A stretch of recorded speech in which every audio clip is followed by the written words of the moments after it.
Bonsoir à tous, ravi de vous retrouver en semaine mais également le week-end car l'information c'est 7 jours sur 7 sur Monaco Info. Au sommaire, aujourd'hui Transat, parasol, restauration, l'été joue les prolongations. Alors que la plage du Larvoto a fermé ses portes le week-end dernier, la promenade Casiraghi et son solarium ont été aménagés pour profiter encore des beaux jours. Nous ferons le point avec un restaurateur heureux, Christophe Caïteux.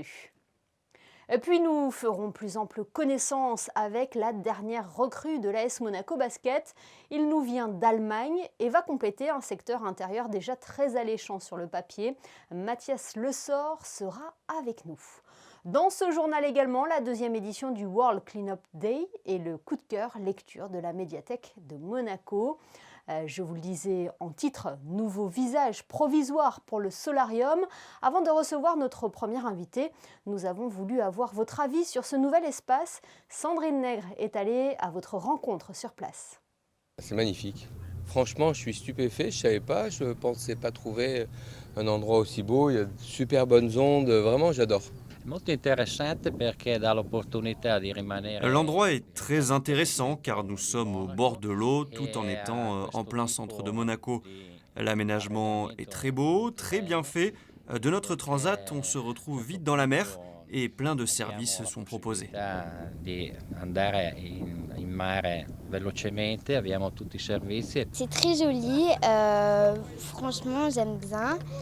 C'est un très bel espace et on peut se baigner en plus, c'est très joli, on a une très bonne vue. Là-bas on peut manger, donc on a la vue et on peut manger en même temps. Je pense qu'on peut avoir des très très belles journées jusqu'à fin octobre, même mi-novembre. On peut avoir des beaux week-ends, des belles semaines et je pense que c'est bien de continuer à... Il fait bon vivre ici quand même. Vous venez d'entendre les avis positifs des personnes rencontrées sur place. Qu'en est-il du Miami Plage, rebaptisé Miami on the Block pour l'occasion? Les gérants ont pu installer leur parasol, leur transat et un espace de restauration pour poursuivre leur activité tout en profitant des beaux jours. Bonsoir Christophe Caïteux. Bonsoir. Vous jouez les prolongations avec un nouvel emplacement maintenant. Oui, nous avons eu le plaisir d'être sollicités pour pouvoir continuer notre aventure et évidemment, nous avons accepté avec le plus grand plaisir. Le concept est toujours le même, c'est un food truck pour la restauration et un espace plage privé? Complètement. Nous avons essayé d'améliorer un petit peu l'espace restauration. On sert avec de vrais couverts de restauration, on n'est plus sur du carton ou du plastique. Donc on aura le plaisir d'assurer une restauration qui se rapproche plus d'un restaurant. Donc du coup c'est une bonne nouvelle pour vous cette prolongation? C'est une superbe nouvelle. Nous ne connaissions pas le site et il est magnifique. Voilà. Est-ce que ça change beaucoup de choses par rapport au Larvoto, ce déménagement?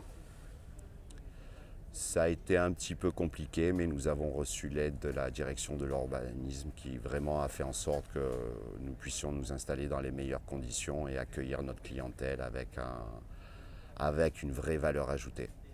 Alors quelle est cette valeur ajoutée, Christophe Caïteux? Le site. Le Le site. site est simplement incroyable. Incroyable. Vous êtes ouvert sur la mer directement. Il n'y a aucune grue. On n'a pas l'impression d'être à Monaco. Vous êtes sur la mer. Sur la mer. Vous avez les pieds dans l'eau. Et les plagistes vont se faire un petit peu les cuisses au solarium, hein? Normalement, on devrait avoir de jolis mollets d'ici un mois, oui. Et jusqu'à quand on va pouvoir profiter de cet espace sur la digue? Nous espérons faire perdurer l'aventure jusqu'à octobre, fin octobre, pardonnez-moi. Et ensuite, les autorités prendront la décision qui s'impose.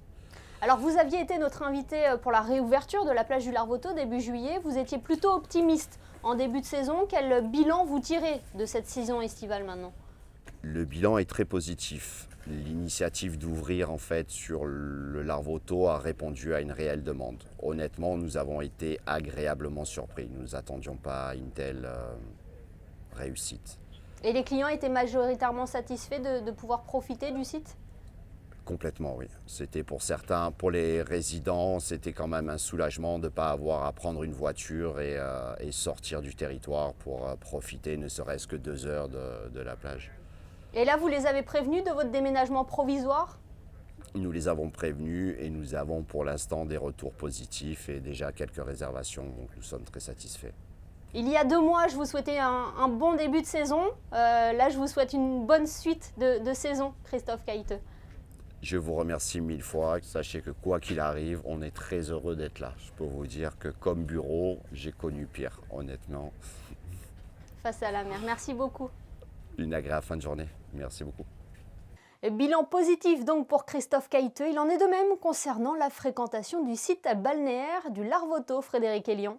Un bilan très positif, Émilie. Le site a ouvert ses portes au public à partir du 4 juillet jusqu'au 13 septembre.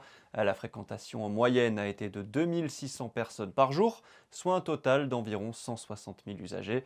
Marie-Pierre Gramalia, conseiller de gouvernement, ministre de l'équipement, de l'environnement et de l'urbanisme, s'est félicitée de ce bilan. Cela montre combien nous avions raison d'anticiper le plaisir que les Monégasques et résidents auraient au sortir de la période de confinement, de retrouver des espaces publics de qualité, accessibles et conviviaux. Et l'été n'est pas fini, Émilie. Il se poursuit pour quelques semaines du côté du solarium avec l'installation temporaire d'un kiosque et de transat jusqu'à la fin octobre. En ce qui concerne le site du Larvoto, les travaux de rénovation se poursuivent avec comme objectif d'ouvrir entièrement plage et commerce à l'été 2021. Autre information, Pierre Dartout a visité hier plusieurs chantiers en principauté, dont celui du Larvoto. Oui, le ministre d'État, accompagné de Marie-Pierre Gramalia et de Jean-Luc Nguyen, directeur des travaux publics, a pu apprécier l'avancée du chantier au Larvoto, l'occasion de faire un point sur les travaux déjà effectués, ainsi que sur les prochaines étapes du projet. Pierre Dartout s'est ensuite rendu sur le site du chantier Testimonio 2, accueilli par le promoteur Claudio Marzocco et l'architecte Alexandre Giraldi. C'est un événement très apprécié en principauté. Malheureusement, la prochaine No Finish Line n'aura pas lieu cette année. Oui, l'association Children and Future, en concertation avec le gouvernement princier, a pris la décision hier soir d'annuler la 21e édition de la No Finish Line sous sa forme traditionnelle, au vu du contexte sanitaire actuel. Alors ce n'est pas vraiment une annulation, mais plutôt une modification du format. Vous ne pourrez pas courir sur le fameux circuit d'1,4 km du côté de Fontvieille. La prochaine édition du 14 au 22 novembre sera en fait virtuelle, comme celle organisée en mai dernier à Paris. Les conditions de cette No Finish Line hors norme seront définies dans les prochains jours. Information à suivre donc, merci Frédéric. Passons à présent au World Cleanup Day. La 2e édition a eu lieu aujourd'hui, un peu partout dans le monde. En principauté, l'événement s'est traduit par plusieurs temps forts. Le but étant de ramasser un maximum de déchets et de réduire ainsi l'impact négatif de l'homme sur notre environnement. Sandrine Nègre et Lionel Bernardi ont également participé à cette opération. Voyez leur reportage. Plusieurs points de rendez-vous pour plusieurs départs, comme ici devant la mairie de Monaco. Éco-rando, éco-walk ou encore éco-run. Des parcours différents, oui, mais un seul objectif, celui de récupérer des détritus laissés un peu partout par des personnes peu ou pas soucieuses de l'avenir de la Terre. Autour de son Altesse Sérénissime, le prince Albert II et de ses enfants, le prince héréditaire Jacques et la princesse Gabriella, beaucoup de monde, toutes générations confondues. La mairie s'est associée tout naturellement à cet événement parce qu'aujourd'hui, c'est vrai que tout ce qui est question environnementale fait vraiment partie des priorités du conseil communal. Donc on essaye vraiment de participer, de répondre présent à tout ce qui se passe en principauté qui concerne la protection de l'environnement. On va essayer de ratisser un peu toute la zone pour nettoyer justement tout Monaco-Ville de tous ces petits déchets qui sont encore ici.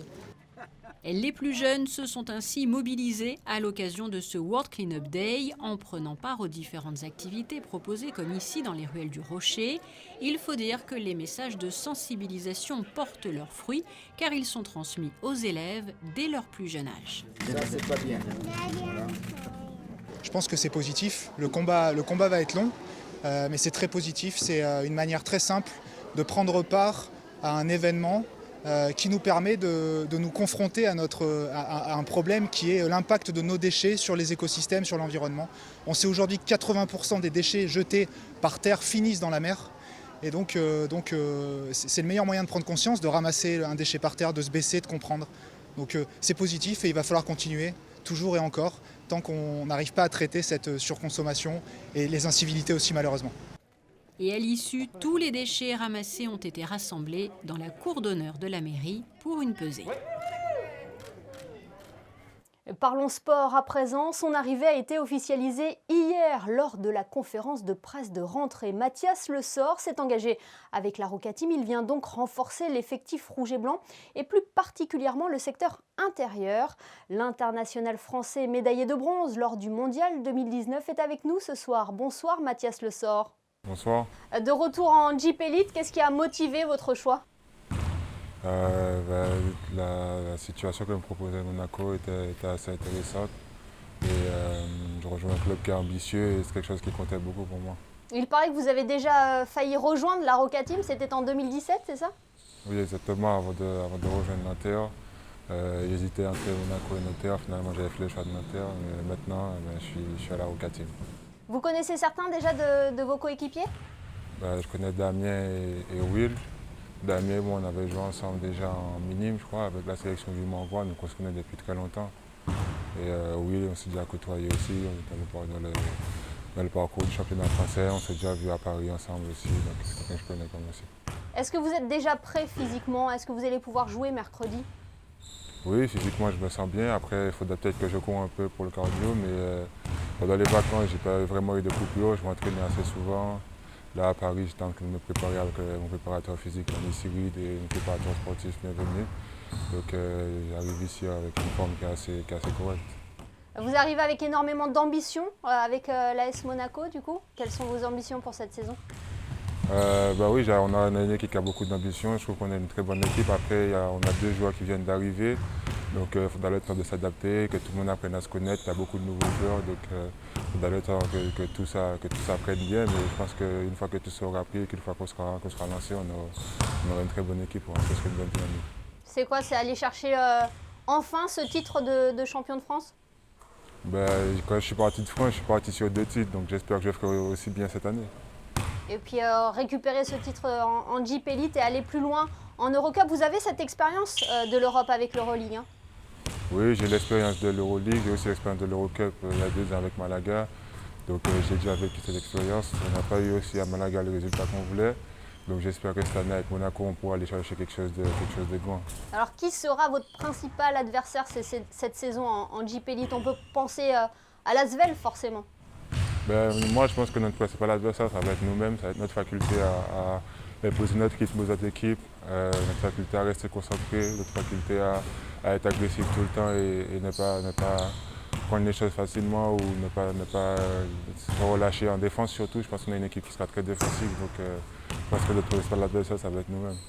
Qu'est-ce que le championnat français a de si particulier ? Vous le connaissez déjà ce championnat français, mais vous êtes passé par l'Allemagne, l'Espagne, la Serbie également. Qu'est-ce qu'il a de si particulier, le championnat français, la Jeep Elite ? La caractéristique numéro 1, c'est ce championnat est vraiment athlétique.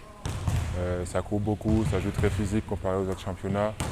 C'est une faculté qu'a la France. Je pense que c'est l'identité du basket français. L'équipe de France, on a la même identité d'être une équipe très athlétique et très physique, très défensive. Et ça se reflète aussi sur le championnat local. Donc, je pense que c'est ça la caractéristique numéro 1 du basket français en général, pas juste de la Jeep Elite. Et c'est un championnat qui vous convient ? Oui, beaucoup. Merci beaucoup Mathias Le Sort d'avoir été avec nous. Il n'y a pas de problème. Et bonne saison à l'AS Monaco. Merci beaucoup. Et retenez bien cette date, mercredi 23 septembre, la reprise du championnat de Jeep Elite. La Roca Team reçoit les Metropolitans de Levallois à 19 h. A noter qu'en raison des conditions sanitaires, les places sont limitées. Un siège sur 2 pourra être occupé, comme l'a précisé le vice-président du club, Paul Masseron, en conférence de presse hier. On reste au stade Louis II, qui vient d'obtenir le label Monaco Safe, Frédéric. Oui, grâce à l'ensemble des mesures sanitaires mises en place pour faciliter la reprise des différentes activités sportives. Pour rappel, le label Monaco Safe a été lancé par le gouvernement le 8 juillet. C'est une garantie de conditions d'accueil optimales pour les clients et touristes du Rocher dans le respect des règles sanitaires en vigueur pour lutter contre la propagation du virus de la Covid-19. L'objectif est de rassurer les clients, mais aussi de soutenir la relance économique en principauté. Nous parlions tout à l'heure du World Cleanup Day. Eh bien, la santé planétaire sera une nouvelle fois au cœur des préoccupations dès le début de la semaine prochaine. Oui, avec le Planetary Health Week parmi les temps forts de la semaine, le Monte Carlo Gala for Planetary Health organisé par la Fondation Prince Albert II de Monaco et dédié cette année à l'océan, la terre et l'humanité. Le gala se déroulera le jeudi 24 septembre sur les terrasses de l'Opéra de Monte-Carlo avec comme invité d'honneur Sting. Après Leonardo DiCaprio, Orlando Bloom ou encore Robert Redford, l'artiste aux 17 Grammy Awards sera récompensé cette année pour son profond engagement en faveur de la préservation de la planète et des communautés autochtones. Et puis nous l'avons appris récemment, Kazuki Yamada reste à la tête de l'Orchestre Philharmonique de Monte-Carlo. Oui, le conseil d'administration de l'Orchestre Philharmonique de Monte-Carlo a décidé vendredi de prolonger le contrat de Kazuki Yamada jusqu'en août 2024. Maître Yamada reste le directeur artistique et musical de l'OPMC pour les 3 prochaines saisons. La saison 2020-2021 de l'orchestre débute demain avec un concert entièrement dédié à Ludwig van Beethoven au Grimaldi Forum. Merci Frédéric, on vous retrouve dans quelques instants pour les prévisions météo. Chaque samedi, la médiathèque de Monaco dévoile son livre coup de cœur. Celui de ce soir fait partie des ouvrages de la rentrée littéraire. Il s'agit d'Un jour ce sera vide, le premier roman de Hugo Lindenberg. C'est le choix de Céline Sabine, elle est au micro de Sandrine Nègre. Alors c'est l'histoire d'un jeune garçon qui vit seul avec sa grand-mère en Normandie. C'est un garçon solitaire qui passe l'été sur la plage à observer les autres familles qu'il considère comme normales. Vient à lui un enfant de son âge qui s'appelle Baptiste, qui va devenir son ami pour l'été et qui va lui ouvrir les portes de sa vie et de sa famille modèle. Le narrateur, dont on ne dit jamais le nom, ce petit garçon, avec l'arrivée de sa tante qui est schizophrène, va venir à lui tout plein de sentiments de honte vis-à-vis de cette tante, mais aussi de cette grand-mère qui a un accent à couper au couteau. De la honte, je l'ai dit, mais aussi de la peur. Et toute une série de non-dits, de mensonges qu'il y a dans sa famille, avec une mère absente, un père absent également. Et donc c'est tout ce paysage de l'enfance qui est admirablement raconté dans ce livre. C'est un livre qui traite de l'enfance avec une façon très brute de décrire les sentiments, les émotions, que ce soit donc la peur, mais aussi l'envie ou le dégoût. C'est un livre qui peut s'adresser à n'importe qui, qu'il ait eu une enfance facile ou non, parce que il décrit admirablement bien ce moment, l'enfance, qui est un moment où on est en quête d'identité, on ne sait pas trop où commence la réalité, où commencent les fantasmes, et un monde où des monstres parfois surgissent. On passe aux prévisions météo. Quel temps fera-t-il dimanche, Frédéric ? Le temps se dégrade, Émilie, avec l'arrivée d'une perturbation qui va provoquer des averses et des orages. Cela va entraîner une baisse sensible des températures. Il fera 19 degrés le matin et 23 l'après-midi. On ne le verra pas beaucoup, mais le soleil se lèvera à 7h14 pour se coucher à 19h32. Dimanche 20 septembre, nous fêterons la Saint